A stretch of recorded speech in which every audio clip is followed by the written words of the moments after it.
Tell me when to begin. Yeah, okay, go ahead. During all this time, my father was in the process of arranging for a divorce from my mother on the premise that she was a defective individual and he couldn't live with her.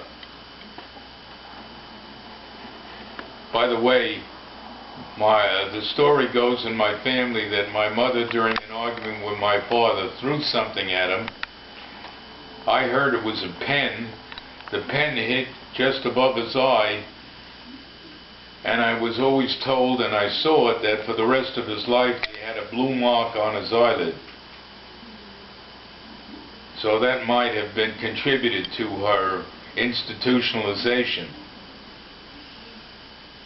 I stayed at the Roslyn School until 39, when I went, as I said, with the Nussbaum family. I believe at the present time they are all deceased, and I am the sole survivor.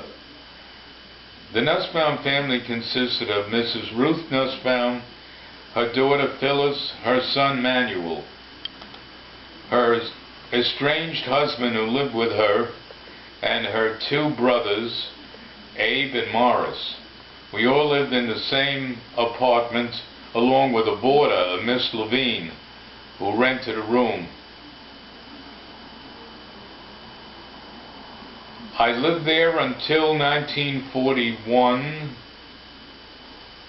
when my father remarried Lillian Elson. By that time I had graduated elementary school, and I was prepared to go to high school.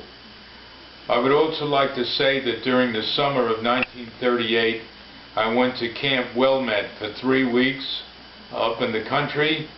In 1940, I went to camp also.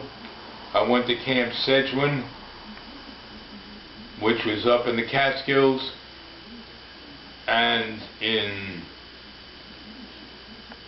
I also attended Camp Aqaba in the Catskills. 38, 39, and 40. Actually, those were the years. I entered DeWitt Clinton High School in September of 1941. We lived at 2067 Davidson Avenue. I went to school there, graduating in June 1945. My good friends were Dick Schlesinger, now deceased, Ed Goldhammer and Harvey Epstein, and Jerry Zucker, childhood friends who I still have as friends, more than 50 years. To avoid the Army, I tried to enlist in the Navy, and because I had an astigmatism and a slightly bad eyesight, since corrected, I was rejected. Someone mentioned the Coast Guard down the street, or not too far away, and I went down, I joined. I stretched my viewing on the eye chart needed for enlistment, and somehow or other I faked it enough to warrant being enlisted, so I made it.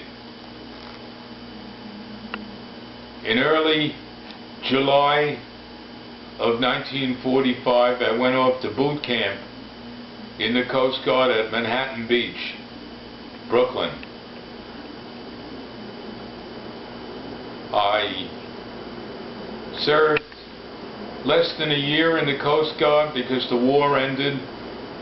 Even though I stayed in for the time being, they released me sometime later, so my total service was 10 months and 4 days in the United States Coast Guard Reserve.